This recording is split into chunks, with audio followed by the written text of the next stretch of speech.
नरेंद्र सिंह जी, मध्य प्रदेश से। महाराज जी, राधे राधे। गुरु जी, आज नहीं तो कल मरना ही है। क्या ऐसा कोई उपाय है आज और अभी भगवत प्राप्ति हो जाए? है तो, पर वो बहुत ही असंभव सा है। व्याकुलता, जैसे यमुना जी में आपको ले जाएं और डुबो दें, ऊपर से चढ़ बैठे, फिर आपको जो श्वास लेने की व्याकुलता होती ना, एकदम ऐसे जिया ना जाए प्रभु के बिना, तो अभी भगवत साक्षात्कार। व्याकुलता कैसे आए महाराज जी? अब इसी के लिए तो साधन करना पड़ता है। फिर जन्म जन्म मुनि जतन कराए, इसी के लिए साधन करना पड़ता है। जब गोपियों ने सब साधन करके देख लिया, भगवान नहीं प्रकट हुए, तो रुदुषरम राजन कृष्ण दर्शन लालसा, भगवान श्री कृष्ण के दर्शन के लिए वो इतना रोई, सब विकल होकर रोई। तो तासामाविर्भूत चौरी समय मान मुखाम्बुजा, पीतांबर धरास्त्रग्वी साक्षात मनमथ मनमथा, करोड़ करोड़ कामों को मूर्छित कर देने वाले मुरली मनोहर ललित त्रिभंगी ठाकुर जी उन्हीं के बीच में प्रकट हो गए। कब? जब रुदु सुस्वरम राजन कृष्ण दर्शन लालसा, जिया न जाए भगवान के बिना, व्याकुलता पैदा हो जाए। अब जैसे भगवान की कृपा से काशी में जब थे, तो एक ही लालसा थी, भगवत साक्षात्कार। नई अवस्था थी, 7-7 दिन 8-8 दिन भोजन नहीं मिलता, घाट में ऐसे एकांतिक रहते, गंगा जल पान करके रहते, बस रोज ऐसी लालसा जागर, आज महादेव मिलेंगे, आज महादेव जी मिलेंगे, आज ऐसी लालसा पवित्र। रोज गंगा स्नान, विश्वनाथ जी के दर्शन, खान पान सब भगवद आश्रित, घाट में रहना, कष्ट पूर्वक जीवन व्यतीत करना, एक ही लालसा, केवल भगवान मिलेंगे। जब एक ही लालसा रह जाती है तो भगवान अवश्य मिलते हैं, अवश्य मिलते हैं। कैसे आएगी वो लालसा? नाम जप करो, पवित्र आचरण करो, भगवान की कथा सुनो, भक्तों का संग करो, मिल जाए तो भक्तों का चरणामृत पियो, इसी से हृदय पवित्र होगा। अगर चरणामृत न मिले तो रोज भक्तों की नामावली का पाठ करो, जो भक्त नामावली है, इससे भगवान बहुत जल्दी प्रसन्न हो जाते हैं, बहुत कृपा करते हैं। खूब नाम जप करो, यही विरह पैदा कर देगा नाम जप। आप नाम जप में लगो, यही भगवान से मिला देगा। अभी प्राण छूट जाएंगे तो अभी मिल जाओगे। हम राम बोले, राधा बोले, अभी प्राण छूट गए तो अभी मिल गए भगवान से। नाम न छोड़ो, नाम को पकड़े रहो। नाम है डोरी और प्रभु है पतंग। और डोरी हाथ में है तो पतंग जाएगी कहाँ? और डोरी छूट गई तो पतंग पकड़ नहीं सकते, फिर वो तो गई ऊपर। तो इसलिए नाम पतंगो यथा तो मनुभ्राम्यमाणा, नाम को पकड़े रहो, नाम रूपी डोरी से पतंग खींची चली आएगी। सुमिर पवन सुत पावन नामू, अपने बस करी राखे रामू। नाम नाम बस, नाम से सब कुछ ठीक हो जाएगा, सब ठीक हो जाएगा। विश्वास मानो, हमारी बात मान लो। कल मन फिर पटक देगा, फिर विषयों में जाता है। हाँ, डर तो यही, आपको जैसे ऐसे हमें डर है, ऐसे हर साधक को डर रहता है। और ये हमें विश्वास करना चाहिए कि डरना तो ठीक है, लेकिन हम हैं किसके? प्रभु के। तो जब प्रभु के हैं तो माया हमको परास्त कैसे कर सकती है? वो अपने फंदे डालेगी, प्रभु अपनी कृपा से हमें निकाल लेंगे। वो हमें डुबोना चाहेगी, प्रभु हमें बचा लेंगे। करो सदा तिन कै रखवारी, जिमि बालक राखे महतारी। जैसे माँ अपने बच्चे को हर समय अपनी दृष्टि में रखती है, ऐसे ही भगवान अपने भक्त को अपनी दृष्टि में रखते हैं। हाँ, कहीं हमें अहंकार है कि मैं जितेंद्रीय हूं या ऐसा कुछ, तो थोड़ा मुंह भरा गिरेगा, लेकिन गिरते गिरते थाम लेंगे। पक्की बात समझो, पक्की बात समझो, थाम लेंगे। बड़े कृपालु भगवान है, फिर अवसर देंगे। निकलो माया से, बढ़ो, बड़े कृपालु भगवान है। दत्त शर्मा जी, श्री हरिवंश महाराज जी। महाराज जी, इस पापी ने अज्ञानता वश पहले पूज्य संत जनों का बहुत परिहास किया है, बहुत ही अपमानजनक शब्दों का भी प्रयोग किया। अब आपकी कृपा दृष्टि से थोड़ा बहुत ज्ञान का प्रकाश हुआ है, तो समझ आया कि जाने अनजाने में मैंने कितना अक्षम्य अपराध कर दिया। महाराज जी, अब मैं इस पाप का प्रायश्चित कैसे करूं? हो गया, हो गया पाप को प्रायश्चित। जो हमारे हृदय में जलन हुई और संतों के प्रति हमारी सद्भावना बनी, इसका मतलब पाप नष्ट हो गया। अगर पाप नष्ट ना हुआ होता तो ये बात ना हुई होती। आपने जो अंदर श्रवण करके अंदर महसूस किया कि मेरे से गलती हुई, इतने में ही भगवान ने क्षमा कर दिया। क्योंकि पापवंत कर सहज स्वभाव, भजन मोर ते भाव न काऊ, जो पै दुष्ट हृदय सोई होई, मोरे सन्मुख आओ की सोई। आप आज संत सभा में विराजे, आप निष्पाप हो गए, आपका और सारा पाप नष्ट हो गया। और सद्भावना से ही बात बनती है, दुर्भावना से बात बिगड़ती है, सद्भावना से बनती है। तो कई बार हम लोग अपने ही बुद्धि की मलिनता के कारण संतों में दोष दर्शन कर लेते हैं। अच्छा, कुछ संत ऐसे होते हैं जो भजन बल से संसार का हित करते हैं। कुछ संत ऐसे होते हैं जो व्यवहार में घुसकर व्यवहारिक बनकर व्यवहार के द्वारा संसार का कल्याण करते हैं। तो हम संतों की चाल को नहीं समझ पाएंगे। हमको तो मोरे मन प्रभु अस विश्वासा, राम ते अधिक राम कर दासा। भगवान से भी बढ़कर भगवान के संत जन है, क्योंकि भगवान के होते हुए हमारी दुर्गति नहीं रुकी, हमारे हृदय में है, सर्वत्र है। लेकिन जब संत समागम हुआ तो दुर्गति रुक गई। बड़े भाग पाइप सत्संगा, बिना प्रयास होए भवभंगा। तो हमें लगता है हम संतों पर दोष दर्शन न करें। कभी कभी अवधूत कोटि के संतों में भी दोष दिखाई दे सकता है। जैसे एक बड़े भजनानंदी संत थे, वो एक आदमी समोसा बांट रहा था, और यमुना किनारे से सीधे वहां पहुंचे, देखा समोसा बट रहा है, एक समोसा लिया, दूसरा भी दे, तीसरा, वो 3 4 5 समोसे। तो एक संत थे, उनका यार इनको तुम बड़ा भजनानंदी समझते थे, इनकी तो अभी वृत्ति समोसे में ही अटकी हुई है। अब इसके बाद वो हमारे गुरुदेव भगवान के पास आए, तो गुरुदेव भगवान ने देखते ही कहा कि तुम्हारे शरीर से दुर्गंध आ रही। उनका महाराज जी हम साबुन नहीं लगाते इसलिए दुर्गंध आ रही होगी। बोले ऐसी दुर्गंध नहीं, वैष्णव अपराध की दुर्गंध आ रही, संत अपराध की दुर्गंध आ रही। तो उनका संत अपराध तो महाराज जी हमने कुछ किया नहीं, बड़े ध्यान करो। तो उनका महाराज जी एक संत समोसा मांग रहे थे बार बार, और उनको हम समझते थे बड़े भजनानंदी, यमुना किनारे उनको देखते थे, तो हमें लगा कि यार भजनानंदी होते तो समोसा क्यों मांगते। तो उन्होंने कहा कि वो दिन भर भजन करते हैं, उनको भूख लगी, 4-5 समोसे वहीं से मांग लिए, खा लिए, चुपचाप निकल लिए, 24 घंटे भजन किए, ये क्या कोई दोष है।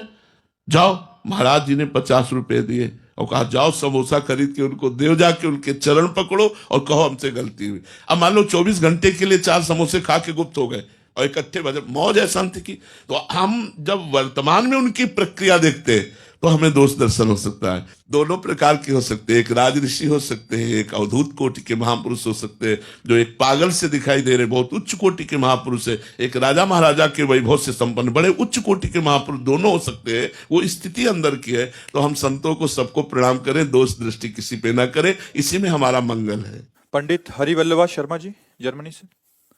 राधे राधे महाराज जी। महाराज जी, हम अफगान हिंदू मंदिर जर्मनी में ठाकुर सेवा करते हैं। जिज्ञासा है कि वहां जो सनातनी लोग रहते हैं, प्रारब्धवश सही मार्ग दर्शन न मिलने से तथा पश्चिमी सभ्यता से कुप्रभावित होकर शास्त्र विरुद्ध किए हुए कृत्यों का अब ज्ञान भान होने से मन बहुत दुखित रहता है ऐसे जनों का। तो महाराज जी ऐसे आप जर्मनी में रह के दुखी है, भारत में रहकर हम देख रहे हैं कि पाश्चात्य देशों की जो विषय विलासिता है वो हमारे देश को प्रभावित कर रही है। हमारा भारत धर्म प्रधान देश है, हमारा भारत पवित्र और सत्यता, चरित्रता, ये हमारे देश की, आज हमारे देश में रोग लग गया है। जैसे कैंसर रोग हो जाता है ना, ऐसे व्यभिचार का रोग लग गया है। आप देख लीजिए, व्यसन का रोग लग गया है, अमर्यादित चेष्टाओं की बाढ़ आ गई है। बेटा अपने बाप से अमर्यादित बोलता है, सेवक अपने स्वामी से अमर्यादित चेष्टा करता है। माता पिता की मान्यताएं जो मातृ देवो भव, पितृ देवो भव, ये सब लिखी रह गई शास्त्रों में। बड़ा कलिकाल का प्रभाव दूषित कर रहा है समाज को। बॉयफ्रेंड, गर्लफ्रेंड, फिर इसके बाद ब्याह हुआ तो अपने पति पे प्रेम नहीं, दूसरों से भाव, अपनी पत्नी से प्रेम नहीं, दूसरों से भाव। बड़ा एक गृहस्थ धर्म बड़ा संकट में पड़ रहा है।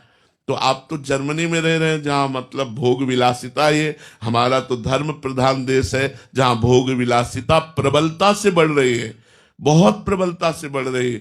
मतलब एक संयम, एक सदाचार, एक पवित्र चरित्र, ये सब चीज हमारे जो देश की प्रधानता विश्व में रही है वो चरित्र के कारण रही है, वो धर्म के कारण रही है, पवित्रता के कारण रही, सत्यता के कारण रही। आज हमारा देश इन बातों से खाली हो रहा है, बाहरी बातें आ रही। ये गर्लफ्रेंड बॉयफ्रेंड अपने देश का नहीं है, ये अपने देश की, ये लिव इन रिलेशन अपने देश का नहीं है। अपने देश में तो एक बार जिसका पानी ग्रहण किया आजीवन निर्वाह किया, नहीं निर्वाह किया। आप देखो हमारे देश का सिद्धांत है कि रुपया चला जाए तो कुछ नहीं गया, स्वास्थ्य चला गया तो कुछ गया, और चरित्र चला गया तो सब कुछ चला गया। नहीं, money is loss, nothing is loss है, health is loss, something is loss, और character is loss, everything is loss. अब उल्टा हो गया है।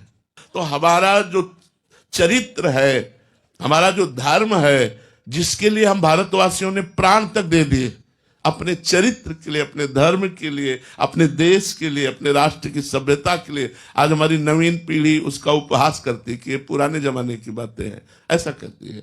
और नए नए व्यसन, नए नए ये सब उपाय जो गंदे आचरणों के हैं, हम भी इसी प्रयास में रहते हैं कि हम सुधरे और हमारे चार भारतीय सुधरे। अब ज्ञान हुआ है महाराज जी आपकी संतवाणी से सुन के, तो अब उस कुप्रभाव को जो पहले कर दिया है उसको सुधारने के लिए क्या करें महाराज जी? संत वाणी अगर सुन रहे हैं तो और कुछ करना नहीं पड़ेगा, वो खुद सुधार लेगी।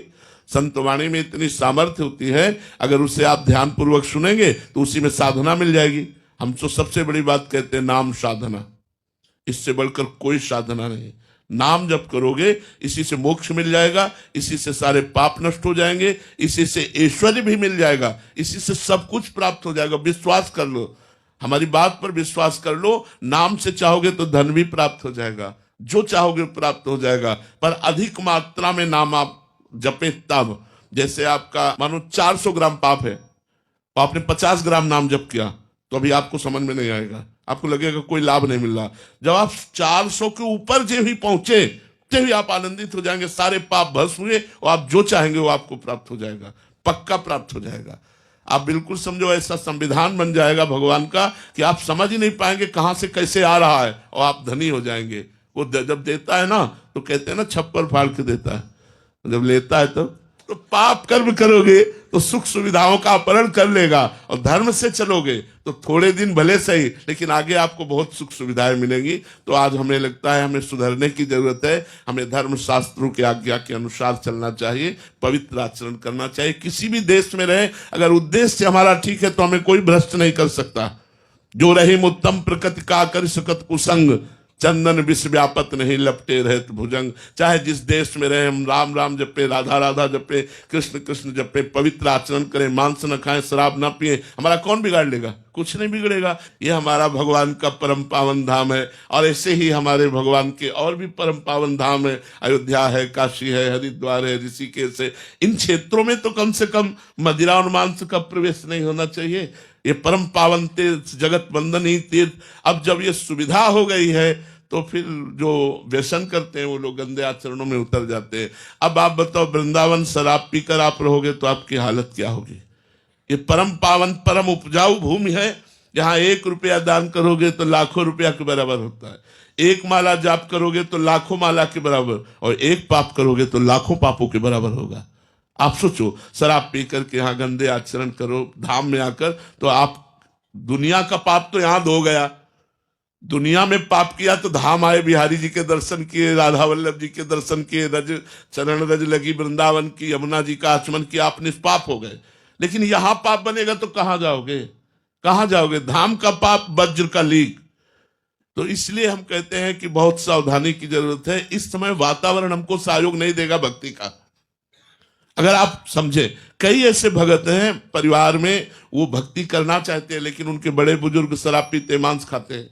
कई ऐसी बहुएं हैं जो भक्ति करना चाहते हैं लेकिन उनके सास ससुर, उनके पति परिवार उनका साथ नहीं देते। आज हमें भक्ति का वातावरण सहयोग में मिलना बड़ा कठिन है, बड़ा कठिन है। 4 मित्र हैं वो गलत आचरणों वाले हैं, तो आपको सिंहवत चलना होगा। कलयुग है, आपको अपने ऊपर ये हंसी मजाक, नाना प्रकार के उपहास, नाना प्रकार के कटाक्ष ये सहने पड़ेंगे। चुपचाप सह करके भजन करते हुए चलो, तो चाहे जिस देश में रहो आपका मंगल होगा। भगवान का इतना बड़ा चरण है कि जर्मनी तो ऐसे नजदीक ही है, जर्मनी कोई दूर थोड़ी है, अमेरिका, हॉलैंड, इंग्लैंड ये कोई दूर थोड़ी है। एक चरण बढ़ाया तो ब्रह्मलोक पहुंच गया। भगवान ने एक चरण बढ़ाया तो ब्रह्मलोक पहुंच गया। तो ब्रह्मलोक तो बहुत ऊपर है, स्वर्गलोक, महालोक, जनलोक, तपलोक, सत्यलोक बहुत ऊपर है। तो हमारे भगवान के चरण में ही हो, अंदर ही हो, कहीं दूर नहीं हो। चाहे जहां कोई रहता हो, हमारे भगवान के चरण के समीप ही रह रहे हो, खूब नाम जप करो, खूब अच्छे आचरण करो, तो कोई देश आपकी भगवत प्राप्ति में बाधा नहीं कर सकता। यश जी, आयुष जी, हरियाणा से। राधे राधे महाराज जी। महाराज जी, खेल क्षेत्र में सफलता के लिए कर्म फल को समझने का सरल तरीका क्या है, और क्या सफलता और असफलता में प्रारब्ध का प्रभाव होता है? अच्छा बच्चा, खेल क्या होता है? एक व्यक्ति से अकेले खेल नहीं होता। हमें लगता है जैसे क्रिकेट आदि। किस खेल में हो? महाराज जी फुटबॉल खेलते हैं, नेशनल प्लेयर हैं। हाँ, तो आपका एक बैच होता है ना। हाँ, मानो आपने बहुत सफलतापूर्वक अभ्यास किया और बहुत सफलतापूर्वक खेले, लेकिन आपके जो और हैं, जो बैच में हैं, अगर उन्होंने वो अभ्यास नहीं किया तो आपको हार मिलेगी, क्योंकि संग दोष का प्रभाव पड़ेगा। अच्छा, वो सफलतापूर्वक किए भी, लेकिन प्रारब्ध भोग, जो प्रारब्ध है वो आपको असफल करना चाहता है, उनमें किसी से चूक हो जाएगी, आप थोड़े से नंबर में आप गिर जाएंगे। तो इसमें हमें चाहिए कि सब मिलकर के अभ्यास परायण रहें, अभ्यास दृढ़ करें, और कभी हार हो जाती है तो हम निराश ना हो, उसे अपना प्रारब्ध भोग समझ करके चुपचाप सह ले और प्रयास करें। अभ्यास से क्या नहीं हो सकता, अभ्यास में बहुत बड़ी ताकत है, पर अभ्यास के लिए हम कोई नशा न करें, हम व्यभिचार न करें, हम थोड़ा संयम से रहें तो हमारा अभ्यास सफल हो जाएगा। अर्जुन जी ने रात्रि में बाण चलाना अभ्यास किया। रात्रि एक बार द्रोणाचार्य जी उठे तो शाय शाय ऐसी आवाज आ रही थी, तो ये क्या, वहां जाके देखा तो वीरासन में बैठे हुए तभी विश्व का सबसे बड़ा धनुर्धर अर्जुन हुए। अभ्यास में बहुत बड़ी ताकत है बच्चा। ये जिस कार्य में लगो, दृढ़ता पूर्वक अभ्यास करो, और दृढ़ता तभी हो सकती है जब हम अपने चित्त को एकाग्र करें। अगर हम गंदी बातों में मन को लगाएंगे और व्यसन आदि नशा आदि करेंगे तो हम सफलता नहीं हासिल कर पाएंगे। हम व्यसन रहित हों, कोई नशा न करें और गंदी बातों से बचे तो सफलता अवश्य प्राप्त होगी। अगर कभी असफलता मिलती है तो पूरा बैच है, उनमें किसी के अभ्यास की कमी और बुरे प्रारब्ध के कारण आपको भी नीचा देखना पड़ेगा, आपको भी असफलता लगेगी, इसलिए प्रयासरत रहिए। कि हमारा प्रारब्ध ऐसा होता है कि पूरी 11 का बैच रहता है हमारा टीम का, लेकिन उसमें से कुछ 1 2 3 जने होते हैं जो आगे जाते हैं। जैसे कोई इंडिया टीम में जाता है, कोई कहीं जाता है। तो महाराज जी इसमें क्या प्रारब्ध का भी बहुत बड़ा वो रहता है? प्रारब्ध का रोल तो रहता है और अभ्यास का भी रहता है। मतलब अभ्यास, जैसे 5 ने साथ किया और 2 निकल गए, तो उसमें प्रारब्ध भी साथ दिया उसका, अभ्यास ही। अगर वो अभ्यास न करता तो प्रारब्ध क्या कर लेता? अभ्यास भी किया और प्रारब्ध भी साथ दिया। आपका अभ्यास तो हुआ लेकिन प्रारब्ध साथ नहीं दिया, इसलिए आप रह गए। तो महाराज जी हमें पता कैसे चलेगा कि हमारा प्रारब्ध कब तक है? असफलता जब मिलेगी तो अपने आप पता, सर्टिफिकेट मिल गई ना। असफलता मिली तो लगा ना कि हमारा प्रयास तो बहुत था, लेकिन असफलता मिल गई, इसलिए मेरा प्रारब्ध बहुत बुरा है जो मुझे नीचा दिखा दिया। अब अगली बार अभ्यास करूंगा जिससे प्रारब्ध को परास्त करके सफलता प्राप्त। बार बार थोड़ी प्रारब्ध आपको परास्त करेगा, इसलिए अगली बार फिर प्रयास। महाराज जी, प्रारब्ध जो मेहनत के साथ साथ और भी कोई उपाय हैं जिससे बहुत जल्दी प्रारब्ध दोष खत्म हो सकता है? हमें तो एकमात्र भगवान ही उपाय नजर आते हैं, दूसरा तो कोई उपाय नजर नहीं आता। यदि संत और भगवंत का आशीर्वाद हो जाए तो प्रारब्ध एक कोने में रखा रहेगा और विजयश्री हाथ में आ जाएगी। ये बात तो हम आपको पक्की बता दे, यदि संत और भगवंत का आशीर्वाद हो जाए तो फिर प्रारब्ध का मतलब होता बुरा कर्म, तो वो भस्म कर देंगे अपने प्रताप से, हमारी विजय प्राप्त हो जाएगी। संतों का आशीर्वाद कैसे प्राप्त होता है महाराज? उनकी आज्ञा का पालन करने से। उनकी आज्ञा क्या है महाराज जी? नाम जप कीजिए और बुरे आचरणों से बचिए और कोई नशा न कीजिए। कभी कभी हार जाना स्वाभाविक होता है, कभी कभी स्वाभाविक भी ऐसा होता है। हर समय उन्नति थोड़ी होती है, हर समय विजयश्री नहीं मिलती है। कभी कभी अर्जुन के भी बाण धोखे में हो जाते थे, ऐसा नहीं थे कि एक बार, वो तो भगवान राम का बाण एक बार छूटा तो धोखा नहीं। अमोघ जिम अमोघ रघुपति कर बाना, बकाया दूसरे से मोघ हो सकता है। तो भगवान ही अमोघ है, भगवान ही विजयश्री है। भगवान का आश्रय विपत्ति और संपत्ति में समान भाव लाता है। तो आप खूब भजन कीजिए और प्रयासरत रहिए, नाम जप कीजिए और प्रयासरत रहिए। सफलता इस लोक पर लोक की सब मिल जाएगी जी। ये पूरे भारतवर्ष के जो गृहस्थ और ब्रह्मचारी हैं, इनके संशय मिट जाए। पूरे भारतवर्ष के लाडली जो ऐसी कृपा करे कि उनके जो ग्रस्त हैं या ब्रह्मचारी भी हैं, उनके सबके संशय मिट जाएं, जो आप कार्य कर रहे हैं।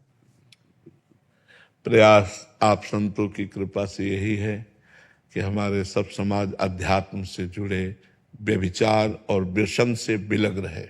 जो आज हमारे समाज में व्यभिचार बढ़ रहा है, boyfriend girlfriend live in relation, जो व्यसन बढ़ रहे हैं, नए नए बच्चे गंदे आचरणों में लग रहे हैं, तो प्रार्थना यही करते हैं कि सब हमारे देशवासी विदेश का आचरण न करें, विदेशी लोगों का अनुकरण न करें। हमारा धर्म प्रधान देश है, हमारे देश को समझो। 4 आश्रम 4 वर्ण व्यवस्था बनाई गई है। पहला आश्रम ब्रह्मचर्य है सबका, सबको ब्रह्मचर्य का। आज उसी पहले आश्रम को ही अगर नष्ट कर दिया गया तो हमारी कैसे धर्म व्यवस्था कैसे चलेगी?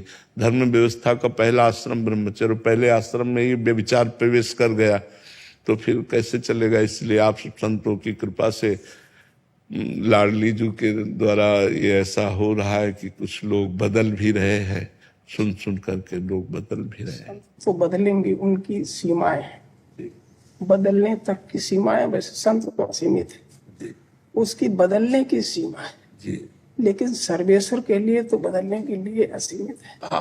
क्या इस कलिकाल से क्या करें? इससे निवेदन करने से मानेगा? क्या करेगा? बड़ा त्राही त्राही है, बहुत। वैसे युग धर्म का प्रभाव होता है, इसलिए भगवान छूट दिए होते हैं और अपने संतों को पावर देकर रोकने का काम करते हैं। बकाया युग धर्म से के लिए नहीं, अगर वो चाहे तो एक संकल्प मात्र से अनंत ब्रह्मांडों का 1 मिनट में परिवर्तन हो जाए। अब हम लोग तो दीपक की तरह हैं, जो तो अपना अपना उजाला प्रकाश कर, कोई 10 को संभाल रहा है, कोई 100 को संभाल रहा है, कोई 1000 को संभाल रहा है, लेकिन पूरी सृष्टि को संभालना तो सिर्फ सर्वेश्वर भगवान के ऊपर है।